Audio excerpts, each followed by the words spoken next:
नमस्कार, one India Hindi में आपका स्वागत है।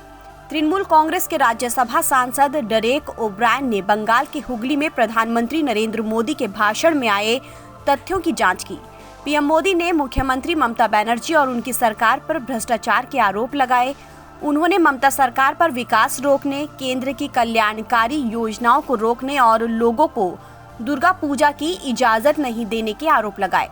डेरेक ने पीएम मोदी के आरोपों को खारिज करते हुए पलटवार किया। कुछ ही हफ्तों बाद होने जा रहे विधानसभा चुनावों से पहले पीएम मोदी बंगाल पहुंचे। उनकी इस महीने में बंगाल की ये दूसरी यात्रा है।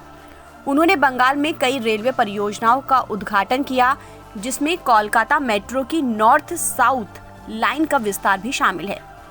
पीएम मोदी ने कहा कि लोगों ने परिवर्तन के लिए मतदान करने का फैसला किया है।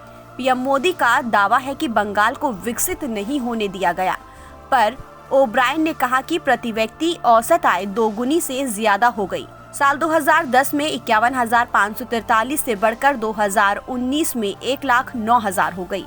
डेरेक ओब्रायन ने उद्योगों की कमी के वजह से बंगाल अब अपने लोगों को रोजगार नहीं दे सकने के पीएम मोदी के कथन पर पलटवार करते हुए कहा कि 2012 के 34,06,000 की तुलना में बंगाल में आज करीब 89 लाख छोटे व्यवसाय संचालित हो रहे हैं, जो 1,35,00,000 लोगों को रोजगार देते हैं। पीएम मोदी ने तृणमूल पर बंगाल के किसानों को केंद्र की पीएम किसान योजना से लाभान्वित नहीं होने देने और आयुष्मान भारत को रोकने का आरोप लगाया।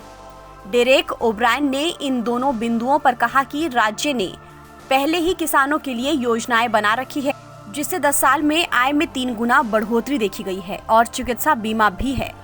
उन्होंने लिखा कि बंगाल अपने किसानों को प्रति एकड़ 6,000 रुपए की वार्षिक वित्तीय सहायता देता है, जबकि पीएम किसान के तहत प्रति एकड़ 1,214 रुपए की वित्तीय सहायता दी जाती है।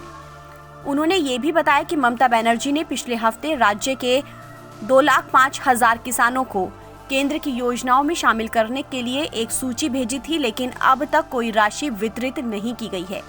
उन्होंने कहा कि आयुष्मान भारत से 2 साल पहले ही स्वास्थ्य साथी को लागू कर दिया गया था।